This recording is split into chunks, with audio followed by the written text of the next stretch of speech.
সুপ্রিয় শিক্ষার্থী বন্ধুরা, আসসালামু আলাইকুম। প্রথমে এমএস শামীম স্যারের পক্ষ থেকে সবাইকে স্বাগত।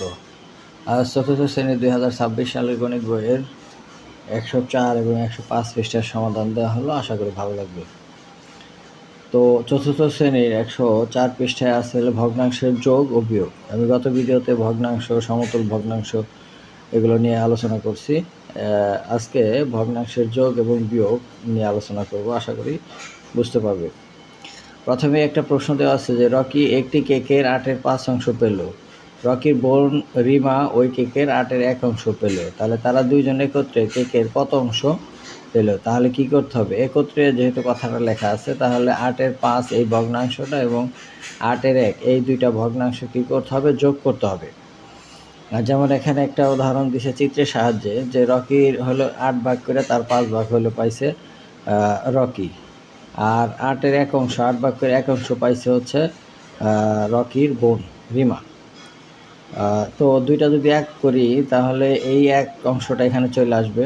তাহলে এই টোটালটা কত? 8, 8-এর 1, 2, 3, 4, 5, 6 অংশ, 8-এর 6 অংশ হবে দুইজনের একত্রে। তাহলে রকির কত? 8/5, আর এখানে রিমার হচ্ছে 8/1। তো আমরা কিভাবে যোগ করব? এই যে যোগ অংশটা এখানে প্রশ্ন আকারে রেখে দেওয়া হয়েছে। তো যোগটা আমি এখানে দেখা দেই যে এভাবে টান দিব। প্রথমে যেহেতু ভগ্নাংশ দুটো হর একই, নিচের হর একটা লিখব। লেখার পর উপরে যা আছে দুইটা যোগ করতে হবে, অর্থাৎ 5 + 1 সমান কত? 8/6। এই 8/6 অংশ দুইজনে মিলে হয়েছে। এখন এটাকে লঘিষ্ঠ আকারে প্রকাশ করা যায়। কাটাকাটি করলে 3, 2 দিয়ে এটার ভাগ যদি দেই তাহলে 3, আর 2 দিয়ে এটার ভাগ দিলে 4। তাহলে এটা সমান সমান কত? 4/3। এই 4/3 হবে এটার উত্তর। এখানে তুলি কি বলছে দেখি। তাহলে তুলি বলছে যে 8/5 ও 8/1-তে কয়েকটি করে 8/1 অংশ আছে তা ভেবে দেখি। এখানে 8/1 অংশ আছে 5টা, আর এখানে 8/1 অংশ আছে 1টি। তাহলে এই 5টি এবং 1টি করে 8/1 অংশ আছে। তো এখানে নিচে 8/5 ও 8/1 এটা যোগ করলে 8/6, ওই যে আমি দেখাইছি প্রথমেই। এবং ভগ্নাংশ যোগ করার পর লঘিষ্ঠ আকার প্রকাশ করব। যে কাটাকাটি, এটার 2 দিয়ে ভাগ করলে 3, এটার 2 দিয়ে ভাগ করলে 4, তাহলে 4/3 এটা হবে এইটার উত্তর।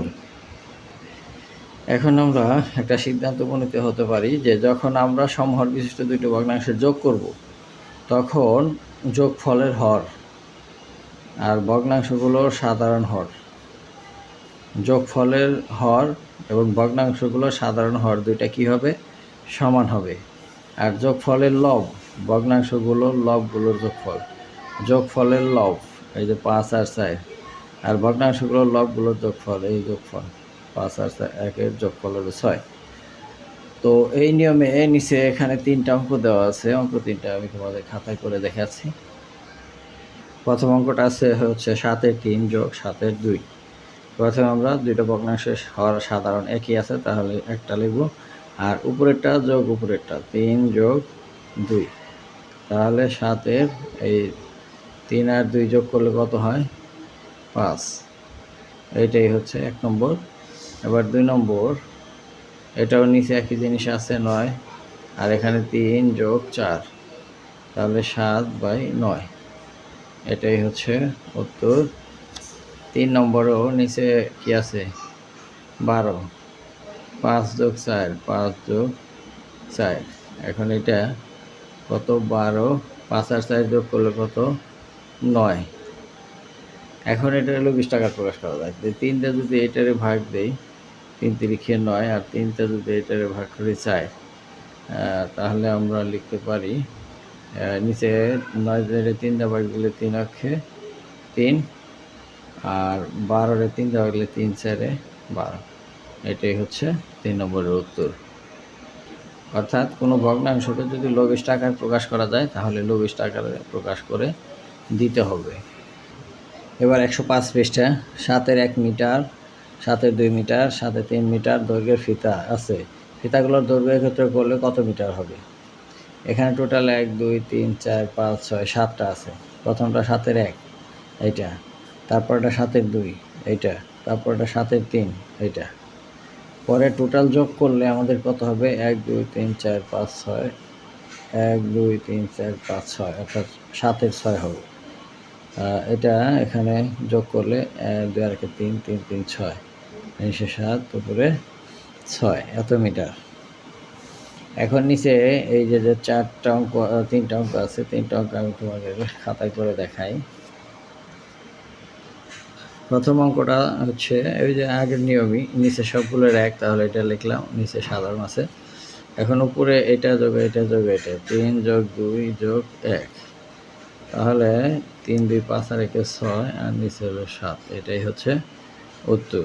এবার 2 নম্বরটা একই নিয়ম, নিচে 9 আছে সবগুলোই, তাহলে 3 যোগ 2 যোগ 2, অর্থাৎ এখানে যে চিহ্নগুলো থাকবে সেই চিহ্নগুলো এখানে বসাইতে হবে। এখন 3 2 5 আর 2 7 আর নিচে হচ্ছে 9, এটাই হচ্ছে উত্তর। এবার 3 নম্বরটা নিচে যেহেতু একই আছে 1 বসাইলাম, তারপরে 1 যোগ 1 যোগ 1 1 যোগ 1 যোগ 1 সমান সমান কত হচ্ছে 12 3। এখন এই 3 দ্বারা 12-এ ভাগ করা যায় কত 4 দিয়ে, 3 আর 3, তাহলে সমান সমান 4-এর 1, এটাই হচ্ছে উত্তর। এবার 105 পৃষ্ঠার 2 নম্বর অঙ্ক। রিয়ার বোতলে 8-এর 3 লিটার, মিনার বোতলে 8-এর 2 লিটার এবং উর্মির বোতলে 8-এর 1 লিটার পানি আছে, তাদের 3 জনের মোট কত লিটার পানি আছে? তাহলে অঙ্কটা করেই দিয়েছে সে, যেহেতু এখানে এটা 3টা উঠায় যোগ করা হয়েছে, একত্রে কথা বলছে, মোট বলছে, তাহলে এটা যোগ করতে হবে। তো 8-এর 3, 3টার হরগুলো সাধারণ আছে, তাহলে একটা লিখলাম, আর উপরে যা আছে তাই যোগ দিয়ে 3 যোগ 2 যোগ 1। এখন 3 আর 2 5 আর 1 6, যেখানে 6 আর নিচে হচ্ছে 8, মানে এটাকে লঘিষ্ঠ আকারে প্রকাশ করা যায়। 3 দুগুণে 6 4 দুগুণে 8, তাহলে 3 4, কারণ এটার যদি আমি কাটাকাটি করি তাহলে 4 দুগুণে 8 3 দুগুণে 6 তাহলে 3, এটাই হচ্ছে লঘিষ্ঠ আকারে। এখন বলছে যে যখন আমরা সমহরী বিশিষ্ট 3টি ভগ্নাংশ যোগ করব তখন যোগফলের হর আর হলো ভগ্নাংশের সাধারণ হর, ভগ্নাংশগুলো সাধারণ হর সমান হবে। সাধারণ হরগুলো সমান হয়েছে, যোগফলের হর সমান হয়েছে। যোগফলের লব, ভগ্নাংশগুলোর লবগুলোর যোগফলের লব হলো এটা যোগ এটা যোগ এটা, তাহলে 8-এর 6 হয়, কাটাকাটি করলে আর 4-এর 3। তাহলে এরকম আমরা প্রতীকের সাহায্যে প্রকাশ করতে পারি যে নিচের 3টা জিনিস এক, উপরের 3টা আলাদা আলাদা হইলেও এটা যোগ এটা যোগ এটা হবে, এরকম এই সূত্রের সাহায্যে আমরা প্রকাশ করতে পারি। তো শিক্ষার্থী বন্ধুরা, আজ পর্যন্তই, দেখা হবে পরবর্তী পৃষ্ঠার ভিডিও নিয়ে। সে পর্যন্ত সবাই সুস্থ থাকবে। এখন আমার চ্যানেলটি যারা সাবস্ক্রাইব করেনি, সাবস্ক্রাইব করে পাশে থাকবে, যেন পরবর্তী পৃষ্ঠার ভিডিওগুলো তোমরা সহজেই পেতে পারো।